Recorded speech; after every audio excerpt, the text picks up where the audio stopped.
2 years ago, we decided we were fed up with going into London to read our poems aloud. It was costing too much.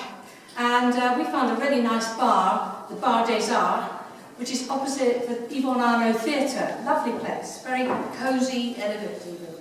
And we started once a month collecting people who wanted to read their spoken word out. We've actually had people doing little plays and all sorts of things. Can you all hear me at the back? Yes. So, as it happens, our next one is on Tuesday, because we run them on the third Tuesday of every calendar month.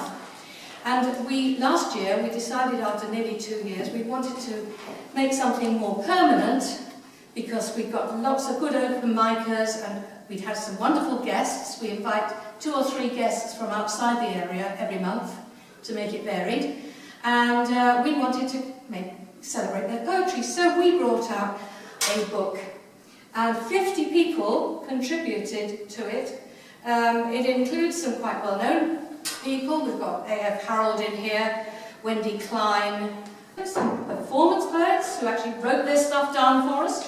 And we brought this up. We're going to do the same thing this year. It's called the Pop-Up Poetry Anthology 2013, Spoken Word at the Bar des Arts. And it was good fun to make as well. And we sold it at a very, very small profit just to cover my time, a little bit of my time. So this year it's only going to cost people £4 for the first copy if they've got a poem in it, and then we'll be selling it for £6 or something. So thank you very, very much, Holly, for giving me the opportunity to say all that, and for inviting me and Donal to read here. It's a fantastic event run every year. I think Holly did it fantastically well last year as well. It was wonderful. Now I'm going to say without apology, but I'm going to make an apology. My work is what most people would call light verse. And it varies according to its lightness. And I have to say that some of my best friends have best friends who are best friends with light verse poets. So don't worry, it isn't catching. So my first offering is an admission.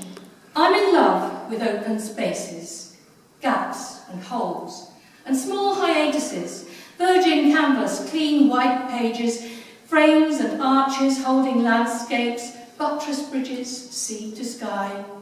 I love the perforated skull, where I mount watch on all of these, the nostrils where I breathe and sneeze, the hinged jaw poised to vent my voice, the synapses for serotonin, the silences where thoughts can lie, and all the gaps among the atoms that make our bodies, yours and mine. And I have a plain man with me, but this poem is about all ordinary, plain men, decent men. I wrote it because I'm not really a feminist. I'm too old to be a proper feminist. And I feel very sorry for men nowadays because they are an awful lot's expected of them. But this is all I expect of a man. In praise of a plain man, give me a man with a plain gaze, a broad back, perhaps a paunch, a middle-height man, a middle-aged man, whose face won't launch a lot of ships, who survived the storm of the feminist age, who knows that it's all right to cry, who's learned he needs a woman who's strong, who wants to love both deep and long, a man who listens and tells no lies, a man who has a smile in his eyes. Modern life is a bit confusing for people my age, and one of the things I find difficult is the way you've got to keep identifying yourself. The latest thing is eyes, I think. But before that it was fingerprints, and even now I do some teaching, and when I visit a school I am expected to identify myself with my fingerprint or I don't get lunch. But my fingerprints, well, I've lost my touch. My fingerprints won't work. They unlock nothing. They pay for nothing.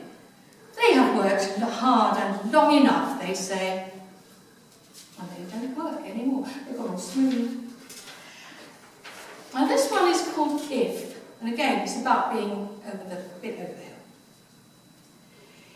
If she cups her breasts like this, brings them up, squeezes together like this, if she exposes the reddened roughness of the line of skin where each rests on the foothills of her belly, that 30 years ago you would have taken for a pregnancy, if she brings them forward like this, pushes them tight towards her neck until a smooth silhouette appears in place of the bulges beneath her armpits, if she denies gravity, pulls her torso upwards, hefts her stomach in her hands, stretches the loose fold till she can see the scar where 30 years ago a child escaped into the world, and if she forgives the mound beneath that scar for its nearly naked cleft's rotundity, if she overlooks the armadillo-articulated hips, the dimpled jelly thighs, the bony taper down to absurdly delicate toes, if she flexes the wrinkled elbows smooth, clenches the brown-flecked fists, she can return relieved, look herself straight in the eye and say, I'm 68 and counting. This body owes me nothing.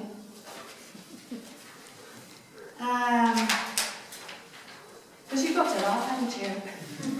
My next poem is called Anti-Gravity. The capacity to fly a kite is inversely proportional to a man's gravity. His faith in the absurd is all that lets him hear the words of the birds cruising in the stratosphere.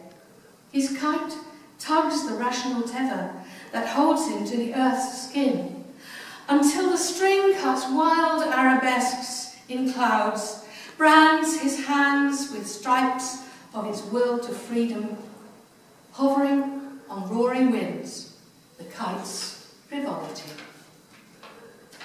And as we're talking about a university, or to a university, I thought I would introduce the subject of psychology. This is called animal psychology. Wanderlust is not uncommon among hamsters, since they first perfected travelling on wheels. Schadenfreude is a trait that some rabbits, 1 in 8, will admit to, with vicious little squeals. Claustrophobia is a problem for the ferret, because travelling in trousers makes them sick.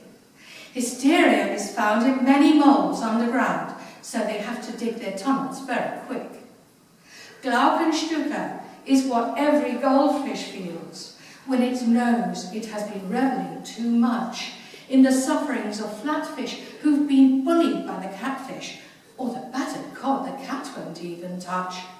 Aphasia can be fatal for a parrot.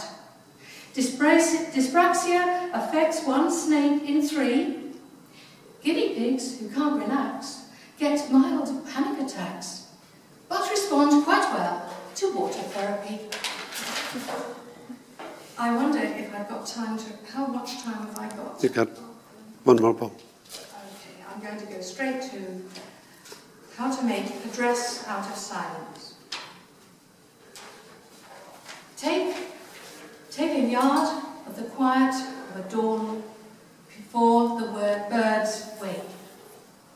Use the sudden hush before a truth is spoken, and the breathless pause in the eye of a storm to create a template for your bodice.